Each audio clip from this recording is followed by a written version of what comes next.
Estamos de vuelta en Palabra Ciudadana a través de Uchile TV y todas sus frecuencias en el territorio nacional, el canal de la Universidad de Chile poniendo a disposición de ustedes estas conversaciones que tienen por objetivo contribuir a una mejor calidad del debate público, ¿no? Mientras más informados e informadas estemos, de alguna manera podemos inducir a nuestras autoridades a tomar mejores decisiones. Esto indudablemente con total respeto por la diversidad de opiniones que anidan en nuestra comunidad. Hoy estamos conversando sobre la reforma tributaria, que es una reforma que a veces aparece como lejos de la población, pero que tiene mucho que ver con la vida cotidiana de las personas y es por eso que lo estamos analizando hoy con los profesores Víctor Villalón y Antonio Faúndez. Bueno, Antonio, Víctor hablaba en el bloque anterior del tema de la legitimidad, recogiendo en parte lo que tú también planteabas, y se instalan a veces algunas ideas en el debate público que atentan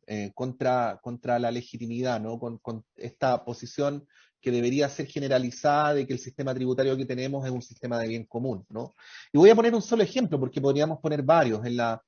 En la reforma tributaria anterior, o en una de las anteriores, la que se tramitó durante el segundo gobierno de la presidenta Bachelet, hubo un episodio que fue el de la idea inicial de que hubieran impuesto a los alcoholes, que finalmente se cayó, en donde algunas versiones periodísticas identificaron claramente qué empresarios operaron, a través de qué senadores, en qué momento, y que como consecuencia de eso, bueno, finalmente esta idea que era proponer un tributo especial para los alcoholes no terminó incluida en la reforma. Bueno, independientemente de si esto fue así o no, pero bueno, hay versiones periodísticas que lo acreditan, son argumentos que van en contra, ¿no? de la creencia de la población de que aquí opera el bien común. Se hablaba mucho en el bloque anterior de la responsabilidad de cada uno de nosotros con el sistema tributario y tiende a ocurrir que si alguien ve que otros no cumplen, bueno, se hace la pregunta de por qué yo tendría que cumplir.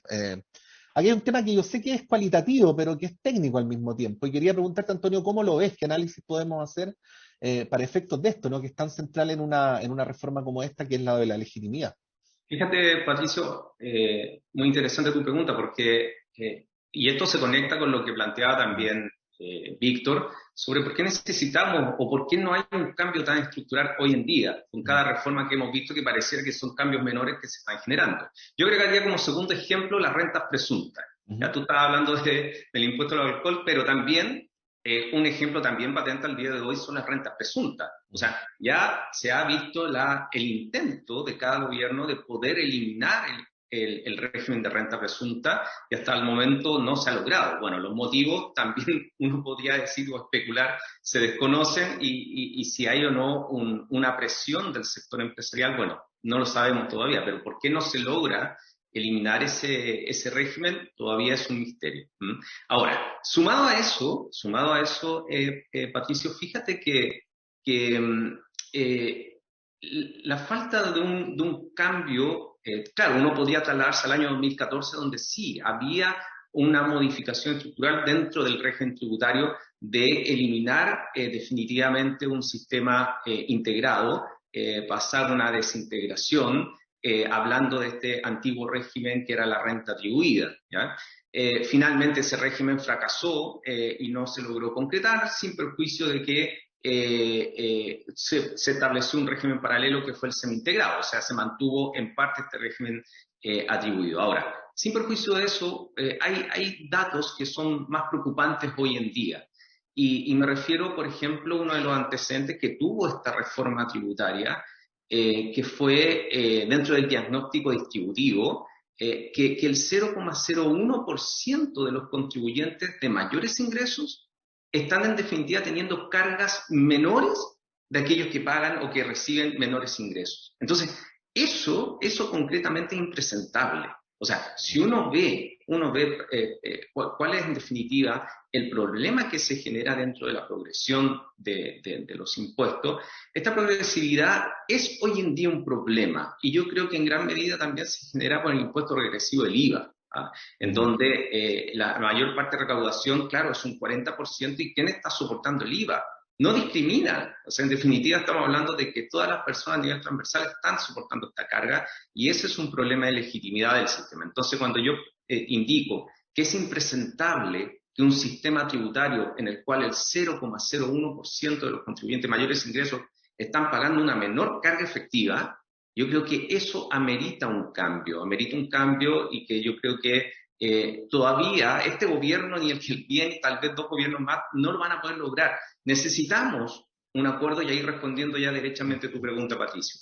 Por ejemplo, la experiencia en Inglaterra. En Inglaterra se juntó la comisión Mirrlees, en la cual, en base a este profesor de aquel país, formó un grupo de especialistas, de académicos de distintas universidades en Inglaterra, para hacer una propuesta al gobierno de manera objetiva. Entonces, el problema que tenemos hoy en día, Patricio, es que cada 4 años estamos teniendo un proyecto de reforma tributaria. Y ese es un problema grave que genera mayor dificultad a lo que tú estás planteando. Oye, ¿por qué no tenemos un cambio real, una estructura, una reforma estructural como corresponda, una reforma tributaria que venga a establecer pilares esenciales que establezcan a largo plazo un proyecto de reforma que venga a contribuir a mayor justicia distributiva? Bueno, si estamos cada 4 años estableciendo una reforma tributaria, yo creo difícilmente vamos a lograr esa justicia distributiva que este proyecto declara y que a lo mejor puede que todavía no se pueda lograr cumplir. Ya que estamos hablando de estos grandes impuestos, hablemos también de estos que funcionan colectivamente, granito de arena, y que probablemente son los grandes impuestos. Estoy refiriéndome ya más concretamente al IVA, Antonio y Víctor, ¿no? Para decirlo así bien resumidamente. Cada vez que nos compramos un tarro de café, un paquete de sal, una camisa, estamos pagando un 19% de impuestos, ¿no? Y eso forma parte de nuestra vida cotidiana, ¿no? Entonces, ahí preguntarles si les parece que para efectos de los mejores objetivos que deberíamos perseguir como comunidad, el IVA en un 19% primero está bien puesto, si debería ser otro eventualmente el número, pero al mismo tiempo preguntarles por estas ideas de IVA diferenciado que surgen de vez en cuando, ¿no? De que haya, por ejemplo, una exención al IVA a los libros, a determinados alimentos de la canasta básica, y así sucesivamente, como lo hemos visto también en otros países, ¿ah? No estamos hablando de políticas demasiado excéntricas tampoco. Víctor, ¿cuál es tu mirada al respecto? Soy partidario de un IVA con una base tributaria amplia y de una sola tasa. ¿Mm? Ujú. Por Universal varios, para todos los productos. sí, Ya. y reduciendo al máximo las partidas exentas. Ujú. En aquellos países en donde hay muchas partidas exentas o muchas tasas diferenciadas, si bien es cierto, eso se percibe como un beneficio para la ciudadanía, para los habitantes. En la práctica, el impacto que producen esas diferencias, por regla general, se las va a llevar el que suministra, el que provee los bienes y los servicios. No se traslada esa diferencia tributaria al consumidor final, al habitante. ¿Mm? Y por otro lado, se abren espacios para malas prácticas, ¿no? Porque si yo vendo un kilo de pan y eso está exento de IVA, se fomenta ahí la práctica de declarar solo venta de pan, no se deja de vender los demás productos en este caso, ¿no? Entonces aparecen una serie de situaciones que eh, a- en la práctica solo generan ineficiencias al desempeño del sistema tributario y los beneficios que se esperaba que produjesen estas diferenciaciones, finalmente por la incidencia económica que generan los impuestos, tanto por el lado de la oferta como de la demanda, hace que normalmente la mayor proporción del beneficio quede en manos de quienes proveen los bienes o los servicios y no llegan a las personas en este caso. Lo que han hecho algunos países para de manera efectiva trasladar el beneficio es seguir aplicando el IVA, pero devolver el IVA a través del mecanismo que hoy día se conoce como el IVA personalizado. Hoy día con los niveles de tecnologías que hay, los accesos a fuentes de datos que hay, en estos países a las personas de menores recursos, a las familias de menores recursos, se les devuelve una parte del IVA de manera automatizada. Y eso ha estado cobrando bastante fuerza como una buena práctica para este propósito, Patricio, de lograr que el IVA sea menos regresivo y que los beneficios que se han estado declarando lleguen efectivamente a las personas, a las familias, y no queden entonces en manos de los mismos proveedores de bienes o servicios. Bueno, uno como periodista nunca sabe si cuando hace una pregunta con qué se debe comparar, ¿ah? Así que Antonio, si la comparación que voy a hacer no te parece la mejor, por favor corrígeme, porque no hay ningún problema en ello. Pero voy a poner a Chile del grupo de los países de la OCDE porque pertenecemos a la OCDE, ¿no? Bueno, si lo ponemos en ese grupo, Chile es el país donde los impuestos al consumo tienen una mayor participación en la recaudación tributaria general, ¿no? Esto me imagino que uno lo podría decir tanto en sentido positivo como negativo. Y ahí quería preguntarte tu apreciación al respecto, ¿no? Esta distinción como varias otras que tiene Chile cuando se le sitúa dentro de los países de la OCDE. Sí, o sea, partamos de la base que es el estándar que frecuentemente hemos escuchado, de tratar de compararnos con los países de la OCDE, pero también hay que tomar cautela en eso. Yo creo que es importante, sí, lograr un estándar, ¿no? Un estándar en donde poder lograr compararnos con aquellos países de la OCDE, pero también hay que ser realistas.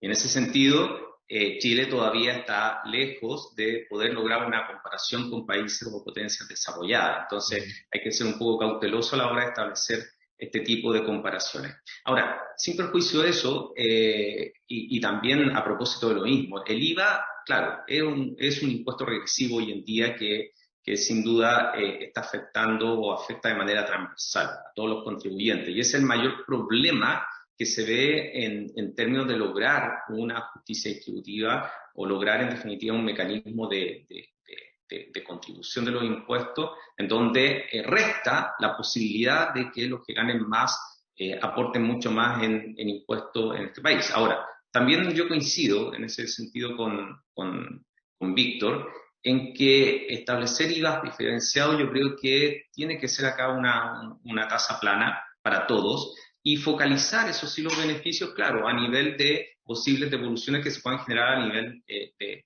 impuestos personales o algunas rebajas o devoluciones de impuestos que tienda obviamente vaya en beneficio de los más necesitados, y por otro también establecer, bueno, lo que trae la reforma hoy en día, aquellas empresas que están generando emprendimiento, aquellas que tiendan a formalizarse, también puedan optar beneficios. El proyecto trae hoy en día un crédito especial destinado para la microempresa, que se traduce en que en los primeros 12 meses no van a optar este crédito especial de IVA, que se traduce más o menos en un 100% de crédito en los 3 primeros meses, un 50% de crédito de IVA, de crédito especial de IVA, un 50% a los siguientes 3 meses y finalizar los últimos 6 meses en un 25% de crédito.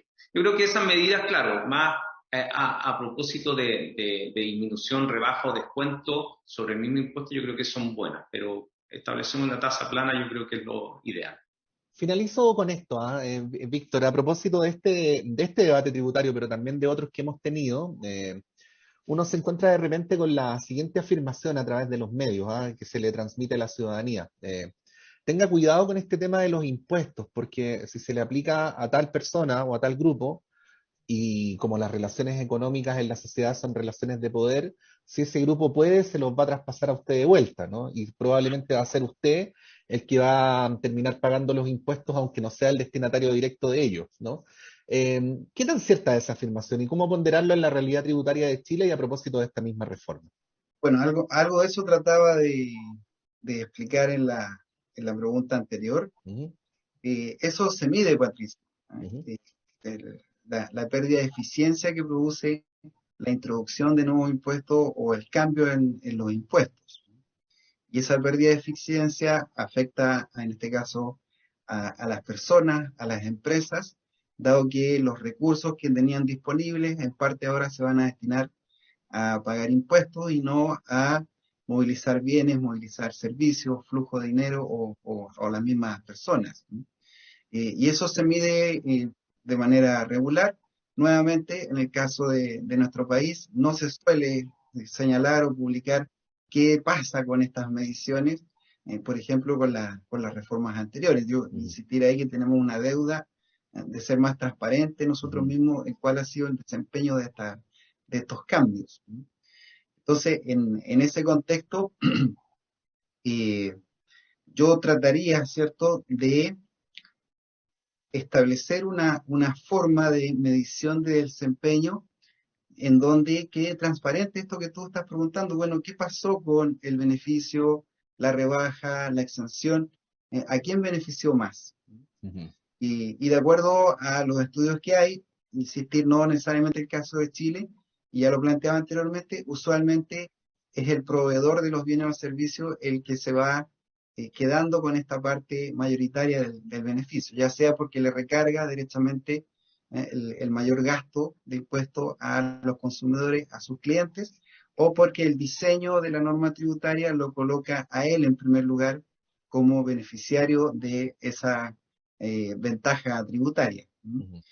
Sí, bueno, como puede verse, el debate tributario, y lo decía al principio, ¿ah? Tiene varias aristas. Tampoco en este programa teníamos la pretensión de abarcarlas todas, pero sí de hacer una suerte de ejercicio didáctico que nos ayude a entender qué es lo que está en juego con esta reforma tributaria y en general, cuáles son los aspectos más importantes a la hora de discutir un sistema tributario.